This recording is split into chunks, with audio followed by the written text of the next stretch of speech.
Let's say hi, Ruckus. Hi. Ruckus will be helping with us with the video today. Ruckus foot fell asleep. Get it? Ruckus have no feet. Yeah. Let's give a round of applause for Andrew WK and his dying career. His final fans must be Bethesda and fucking Avalanche Studio employees, really. Kind of looks like Deadpool fucked Billy Bass. There's not a whole lot to talk about for the main channel. You know, the manga reviews, the fucking Borderlands 3 return for Chaos Gaming. And that's about it right now. There's talks going on about next week being the launch of every Marvel movie ever. Obviously, we'll have a better name for the series by then. But we'll be starting off with like Iron Man 1 and then going through the entire MCU and discussing, reviewing the entire 11 year at this point run of the MCU, which we've kind of already done in game. But yeah, that's about it for the main channel. But this poor abused soul over here, you know, it got me thinking. And well, technically it was Inside Gaming that got me thinking. And a video about Rage 2 and how reviews are formulaic and follow the same kind of buzzwords and tout only about the most buzzworthy fucking titles. While it's not entirely wrong in any way, shape, or form, I feel that it needs to be expanded upon because it's more of an apologies for sounding like dog shit. My allergies are fucking killing me today. Welcome to the middle of May, I guess. It's really entertainment as a whole has kind of become formulaic. I'm just going to kind of rant about that, kind of like I used to do on the Azazel's rant before I dropped the cringy persona that wasn't really me. I really think this formula started in entertainment really with the MCU because you see all of the big studios and IPs or just properties in general that even don't really fit a fucking formula for that kind of entertainment diving into creating a cinematic universe. With MCU's success, everybody's like, well, if they can do it, we can do it. But MCU really captured a bit of lightning in a bottle when you think about it. There's no reason, really, on paper, that this should have succeeded with an Iron Man movie with one of, at the time, fucking entertainment's biggest pariahs. It's a man that had been in prison for years and fucking didn't really have a career left, but they took a gamble with Robert Downey Jr. and he became Tony Stark, really. He became Iron Man to a decade's worth of movies and hell, an entire generation of youth, really. Then we had the not so great fucking Incredible Hulk movie, and then it went on from there. We had sequel after sequel and fucking spin-off after spin-off and movie after movie, and it became one of entertainment's biggest successes, really. So it made sense, really, on paper, that DC tries to do it with Justice League because the Avengers work, so why wouldn't the Justice League? Well, when you have an awful script and subpar CGI and trying to shoehorn 90 fucking comic lines into 3 movies, really, you don't really have a fucking formula for success. They built up the MCU smart. They didn't rush everything with like, well, we're going to do Batman versus Superman, which is going to have this, and this in it, that are 5 years worth of comics, all in a 3-hour movie roughly. And Justice League shoehorning, what's this to a casual fan. Spoiler alert, even the most casual fucking comic book fans, or the most casual fucking moviegoers really, can start to understand the plot lines of the MCU because they fucking take time to develop them. DC didn't do that. They kind of started doing that with Wonder Woman, Aquaman, and fucking, Shazam. But 3 out of 7 movies being successful, if you count Man of Steel, isn't really a good track record for that. But it's the formula. And to reviewers, that formula works. That fucking is like, well, we can market this as either, well, we can shit on it, or we can we can fucking praise the living hell out of it and drive up sales either way or traffic either way. Fucking look at Wizarding World and the fucking Harry Potter cinematic universe, if you want to call it that. We have one successful spinoff and one mediocre spinoff. I really don't know how they plan to make 5 movies out of a 40-page guidebook that was out when I was a fucking kid. But Pottermore expands on the not really enough to warrant 5 fucking movies. So it'll be interesting to see how they continue to take that. Hopefully by then the fan base has calmed down and stopped acting like children. But we have, fucking the Star Wars cinematic universe, if you want to call it that, with the spin-offs of Solo and Rogue One. I mean, I really don't fully consider it a cinematic universe, but some people do. I don't understand why 2 spin-offs that are set in the same universe doesn't really warrant it unless they're billing it as such. But it's neither here nor there. Fucking the dark universe that they were trying to do with the monster movies that went fuck all nowhere because nobody really cared about seeing Tom Cruise's The Mummy or Dracula Untold, because The Mummy, I haven't seen it, from what I understand, was about 20 minutes of The Mummy and then the rest of the movie trying to set up the entire universe. So let me know in the comments if that's really accurate, if you've seen it. But you go to TV, you have the same thing. We're capitalizing on nostalgia and fucking a formula. You see fucking the DC channel, aka the CW. You see HBO now making spin-offs for Game of Thrones. You see them bringing back Deadwood in the meantime with the movie that they've talked about for years that finally got off the ground because fuck, we're ending Game of Thrones technically in 2 days of me filming this. So, yeah, that's going to be my Sunday. That's honestly really how entertainment is now. Fucking DC channel could have been the DC streaming service, really. The CW app streams fucking DC shows. Fucking CW basically is nothing but Arrow, Supergirl, Flash, fucking DC Legends Tomorrow, Black Lightning, now Batwoman. You have on CWC, you have the fucking Deathstroke cartoon and the Vixen cartoon. Just while you're putting fucking Supernatural out to pasture, do you have anything else on your channel? Oh, Riverdale, right, Riverdale. That's your entire fucking network, really. And reruns of Judge Joe Brown and fucking Maury Povich and really nothing else that I'm aware of.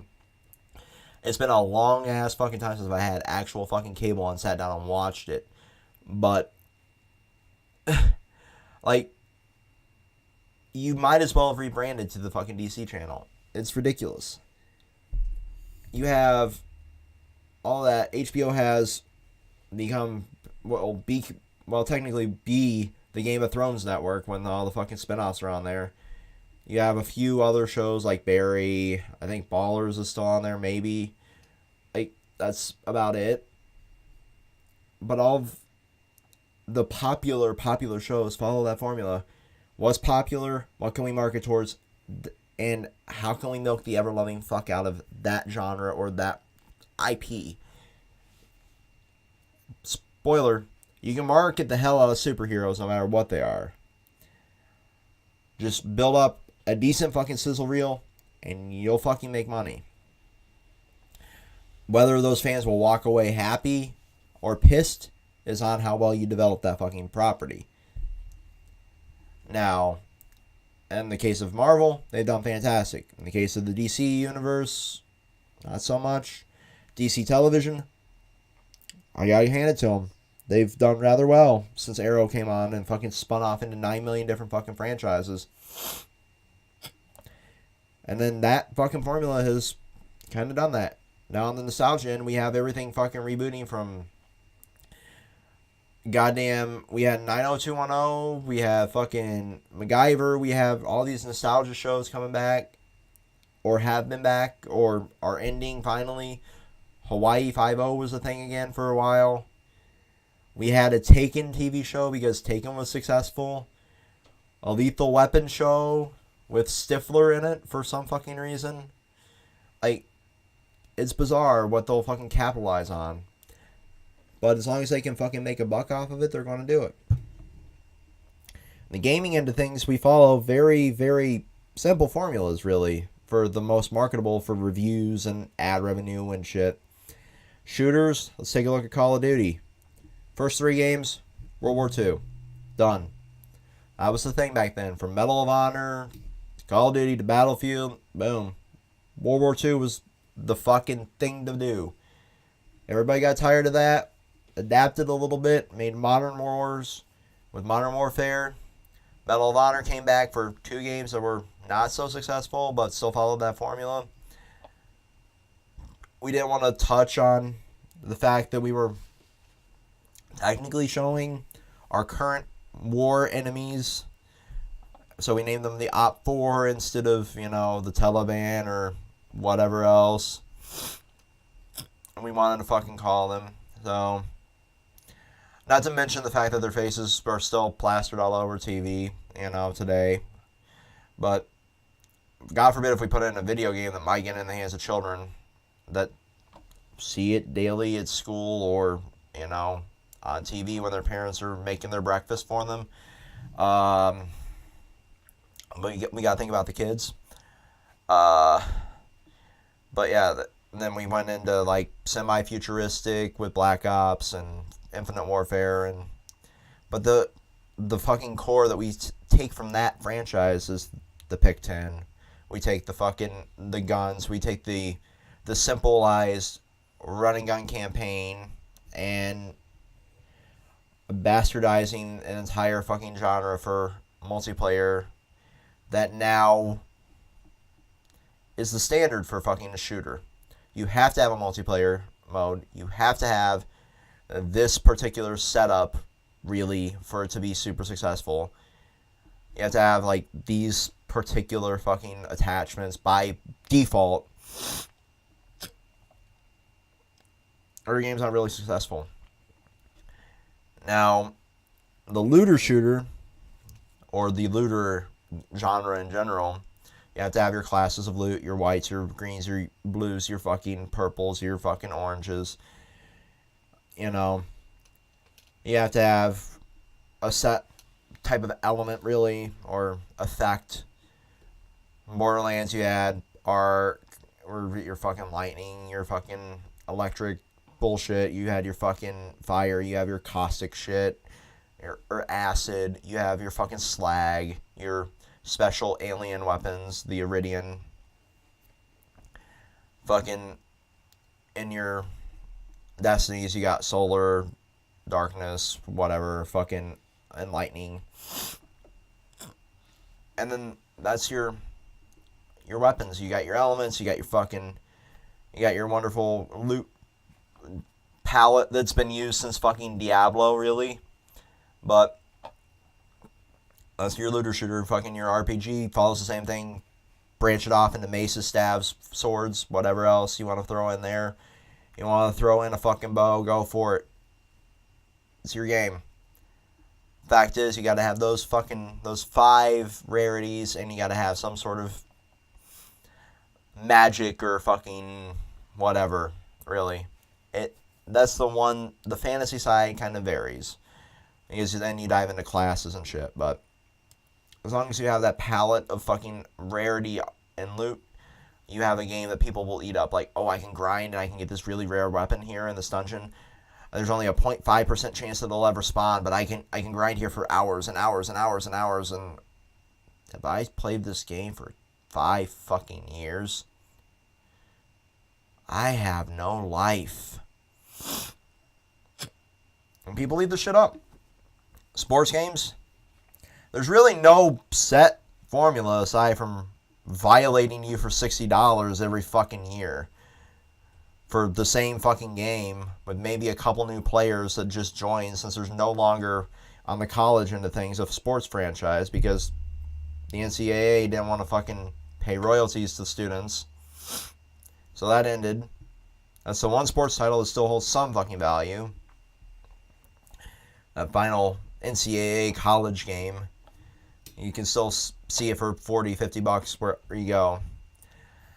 And everything else, you know, you'll play for the season, you'll sell it to your GameStop or your local game shop, you'll yell at the fucking cashier because you don't understand the concept of depreciation, because they're already hard at work at violating you the following year for the next game, when they could really, in all fucking reality, just push an update with a new roster and sell you a season or a yearly pass, like, say, your Rainbow Six or your, I hate to give them credit, but your Fortnites.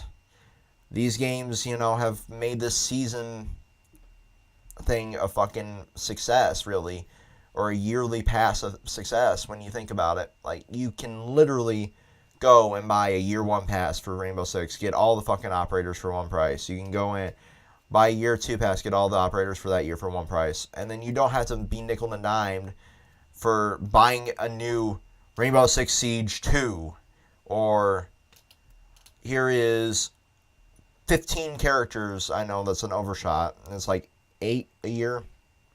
Here's all your characters at $5.99 a pop or $9.99 a pop. So that would be an easy way for EA or 2K to market to an audience that's not going to be like, oh, all my friends are playing it. I don't want to pay $60. I hate myself. It's the same game as last year, but I have to get the new one so I can play with all my friends. Otherwise, I'm left out in the dust, and they're going to have, you know, they're going to make fun of me or whatever the fucking case is. You really don't know what goes through the people's heads.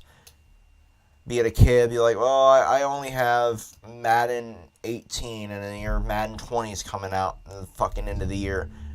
And everybody's on Madden 19 right now, and they're going to be going to Madden 20, but Mom won't buy me that one, so I'm just bullied because I don't have the newest fucking game.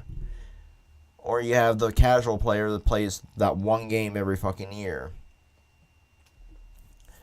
And that's it. That's why they buy a system every generation, is for Madden or FIFA or whatever the fucking case is. Those types of players exist, and more power to them. But that's not my cup of tea, really. And they help this fucking ecosystem of allowing these companies to fucking go out and play this fucking formula so well. But what does this have to do with review scores? Well, think about it. What are these fucking titles but marketable? They are printing presses for these companies, so therefore they're printing presses for your IGN reviewers, your ad revenues.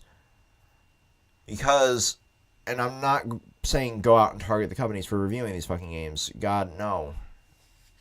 Think about it from a business standpoint. What sells more traffic? A review for your Call of Duty, or a review for a game that had 2 pieces of publicity? An Andrew WK concert at E3 that made everybody want to commit suicide in the middle of the press conference, and a fucking leak from Walmart Canada that nobody believed until they went, yeah, it's real. Fuck you, Walmart Canada. And said, see you at E3. And we saw them at E3, and now the game exists. Clearly, like, which makes that website more money, or that YouTuber more money when they review said title? It's that formulaic game that comes out every fucking year because it has a rabid fan base, not the one that hardly anybody knew about. Let's take another example here. How many people knew that there was a Castlevania Anniversary Collection out? I'm going to guess not many of you are theoretically raising your hands. Like, I picked it up today for what was left in my wallet in my Xbox account and a few bucks. But it was like $21.19 after tax. For 5 games of Castlevania goodness. And yeah, I'm like talking about how remasters and reskins are a fucking cancer, but those are games, one of them including has never been released in English. And some of them are so hard to fucking find that it was worth it to me. I'm not saying you should go out and fucking buy every remaster. I'm definitely not saying that. Actually, I'm saying you probably shouldn't pick up every remaster unless you're a super fan of those fucking games, like I was for the Ezio trilogy that came out. So I picked that up. I didn't buy it day one. That's for damn sure. I didn't pick up Borderlands Remaster day one. I had to wait until it was back in stock, or I would have picked it up day one. But there's the entire fucking Wii U library basically was remastered or re-released on the Switch because fuck all bought a goddamn Wii U. But there were definitely gems on there. So one created us a glorious amount of hentai in New Super Mario Bros. U Deluxe for the fucking Switch, thanks to the Super Crown or whatever that spawned Bowsette and Booette and insert villain et. So thank you, Rule 34. You're awesome. Now give me my Chainsaw Man hentai. But yeah, it's definitely a cancer for these fucking games to be the only ones that really get, traffic to these websites. But it's also definitely not surprising. You go with what will make you money. You go with that fucking franchise. That Call of Duty, recognizable. Let's do a review on it every year. World of Warcraft, recognizable name. New expansions coming out. Johnny, you go over there and you fucking deal with that review. Do I have to grind my way through Azeroth for an entire another fucking month just to write a review? Yes, or you're fired. Because people will click on that. They're not going to click on the C-list shooter that nobody fucking really knew about. And it's a fantastic game, don't get me wrong. It's not genre defining. It's not fucking any of those tag words that you would see in the fucking IGN or Cheat CC or whatever fucking website you use. Or whatever fucking reviewer would use for a fucking game. No, it's literally if Wolfenstein, Doom, and Borderlands had a fucking love child, put it in a semi-open world, somewhat like Mad Max Dystopian, and put a little bit of fucking, your wonderful, Call of Duty-esque shit in there, but it's really a fucking bizarre game. Like, you got your Borderlands style vehicles, you got your fucking Wolfenstein, jacked up fucking bullshit. You got your Doom style fucking combat. You got a little bit of your fucking Just Cause open world. You got a little bit of Call of Duty gunplay. And the fact that it feels somewhat fluid. That's it. That's really it. It's almost like it was testing the grounds for a fucking an open world Doom. But it really needs a lot of work if that's the way they're going to go with Doom in the future, because that fan base will destroy them if they fuck that up. Like, straight up, that will be an internet murder. Like, there will be no careers left if they fuck up an open world Doom. So I pity them if that's the route they're going to end up going, because there's going to be a lot of work if this is the tech demo. But this game is sitting at a lower Metacritic score than its predecessor, and its predecessor was just a glorified Easter egg hunt.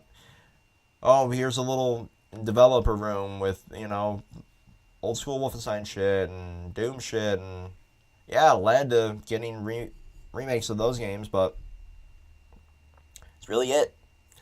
It was go to this town, do these missions, rinse, repeat for 8 to 10 hours. Sure, there were side missions, but it really didn't amount to a whole lot unless you're an achievement whore. Outside of that, they really didn't matter. But the fact that the predecessor that was not really a game got a better fucking score than the one that is really a game really sucks. And it shows that that new idea got a lot more traction than this one that was undermarketed. Rage 1 had a little bit more marketing behind it because it's a new IP, so people were willing to give it a shot. When it was not that successful, not any of us thought that there would be a sequel. The fact that there ended up being one, took a lot of people by surprise. But it's not like E3 is broadcasted on network television anymore. It's not on Spike. It's not on your fucking G4 because G4 doesn't exist anymore. It's not on any fucking TV channel. You have, YouTube or Twitch or Mixer to catch it. And not everybody has the patience or the gratitude, really, I would say. Because it's a wonderful event, if you aren't standing in line, really, or having to suffer through that concert live or being shuffled last year through 3 different fucking locations for Sony's conference, to sit down and watch the entire thing, there's not a whole lot of people that are willing to do that. They'll be like, what are the buzz topics? Oh, we got, Elder Scrolls 6 3 seconds tease, and we got Starfield announced. Well, we knew that was kind of coming. Oh, we got a new Wolfenstein game, Fallout 76. That's Bethesda. Nobody really paid any attention to Rage. We didn't get a whole lot of information on Doom, but it was a big buzz topic, but it was not the one to take home until here recently when they started teasing, more content than that little clip.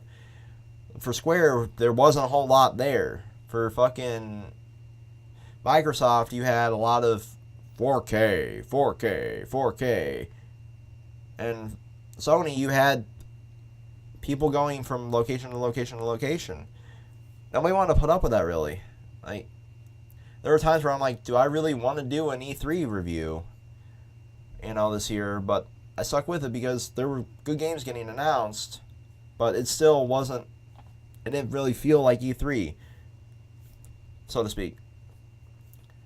But, there's people that don't bother watching E3 anymore because now it's not on TV, so those people didn't know about shit like this. They didn't know about, all these new games that are coming out, and the ones that are going to fall by the wayside are going to be your Wolfenstein Youngbloods. You're going to be your fucking, it's going to end up being Starfield. Starlink fell by the wayside because it was a Toys to Life title. It's really dead on its feet when it came out.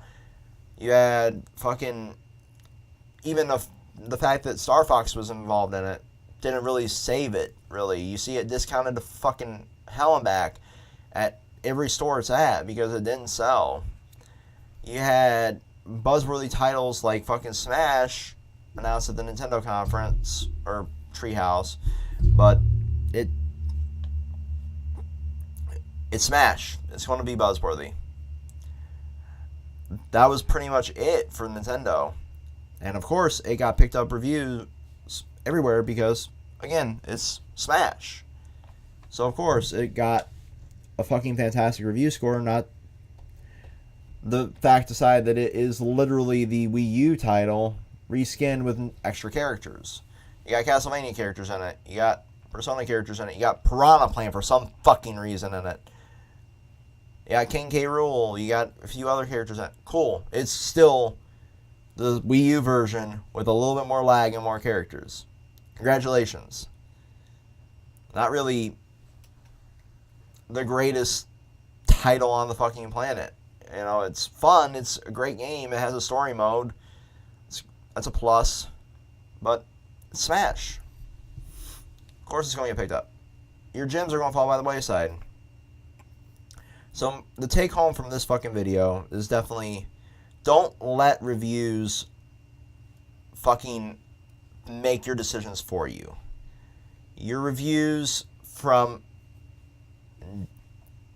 person A at IGN for a game that's very, very formulaic. It follows all the basic steps of what is marketable. Could be a 10 out of 10 to them,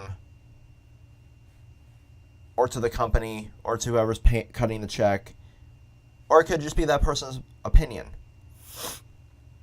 Don't let it form that opinion for you.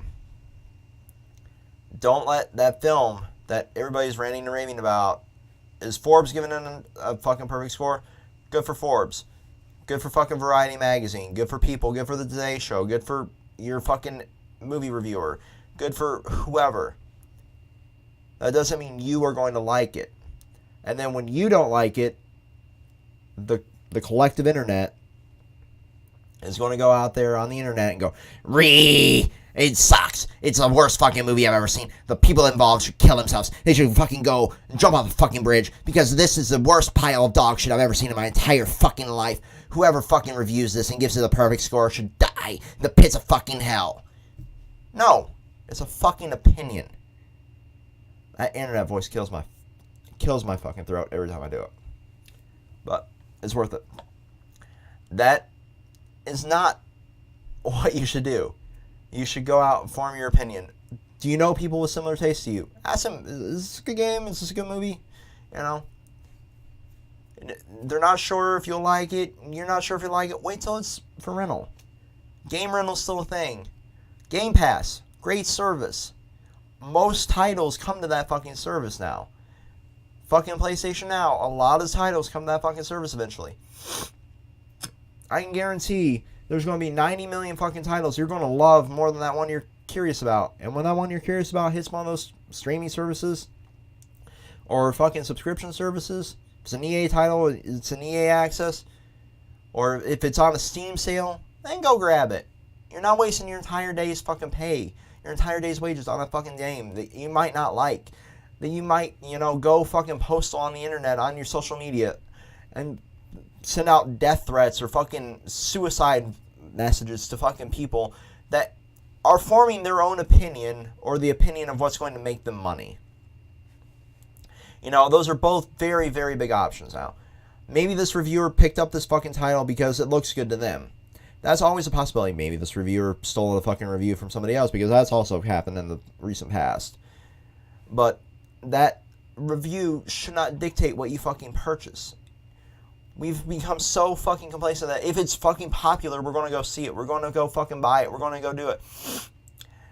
And once we do that, we go fucking bad shit because we don't like it. We don't fucking like this title. We don't fucking respect the fact that this is somebody's opinion and not my own. But because I feel burned by it, I'm going to go out and I'm going to rant and rave and fucking cause a fucking shitstorm on the internet. Because I can do that because I can hide behind the banner of anonymity. I don't have to show my real name on my Twitter or my Instagram or my fucking Facebook. I can create a bot account and fucking spam IGN's fucking page all day. I can sit there and I can spam fucking direct tweets to them. I can fucking go in the comments of their YouTube videos for that fucking game or that movie and fucking tell that person to gut themselves. But it's not worth it. It's not something you should be doing. It's not their fault that they like the fucking thing. And you don't. That's on you. You can form your own goddamn opinion in this day and age. You've always been able to form your own opinion. It's just become harder and harder when we're targeted these particular fucking products, these particular fucking commodities that we have. You have all these fucking games, all these streaming services, all these fucking apps, all these fucking TV shows, movies, everything directed at you on your fucking feed, on your fucking TV, on your fucking phone, on everything. That the second we keep seeing, oh, this is great, this is great, this is great, we're like, well, fuck it. What's $60? $60 to some people is a fucking entire day's work. That's an entire day's wages. That's very much valid point that that sucks that I'm out all this. But you could have waited till that game or that movie or that fucking thing was $5, $10 at a resale shop. You could have waited until that fucking product was sitting there on a fucking rental service. Is it a movie? You can go to your fucking iTunes or your fucking Google Play Store. You can fucking go in. I can go in my Google Play Store, rent 99% of the fucking movies that have come out in the last year for $3.99 and be like, oh, well, I wasted a few minutes worth of fucking work. Great. Or, well, to some people, I wasted 2 hours of fucking time. So what? You're wasting 2 hours scrolling through fucking Netflix looking for something to binge watch while you go to sleep just to put the fucking Office on for the millionth time. It's not that fucking long, really. It's not. 2 hours is nothing. I spend that sitting making videos every fucking week. And, it's not like 2 hours is a lot of fucking time. But that could be time I could spend doing something I like. You did something you liked. You watched media. You played media. You just didn't like the product you fucking watched or played. You didn't lose that much. You lost a few fucking minutes, or a few fucking hours. You lost a few dollars that way. You're not losing 60, 70 fucking dollars every time you drop on and pick up a fucking product. So yeah, that's the take home. Don't cause an internet shitstorm just because somebody has a different opinion than you. These products follow this fucking formula for a reason. The ones that follow it the most get the higher scores, and the ones that don't, you might not see online. You might have to go out and form your own opinion. You see that trailer? It's on sale. Games go on sale quite quickly now. Fucking Mortal Kombat, last I checked, was the Mortal Kombat 11, the one that just came out a few weeks ago. It's sitting at $30, $40 at most fucking places. It's fucking $20, $30 off of fucking launch price. And it just came out. Anthem did the same thing. Fallout 76 did the same thing. Almost everything goes down discount pretty quickly. And you wouldn't be wasting as much money that way. You can catch a matinee for that fucking movie for half the price of a regular ticket. Or you can wait till it's on a rental service or streaming service that you're already subscribed to. Or will be subscribed to if you're a Marvel fan or a Star Wars fan or a Disney fan, because they're pulling everything off of Netflix. So until next time, peace. This has been a rant.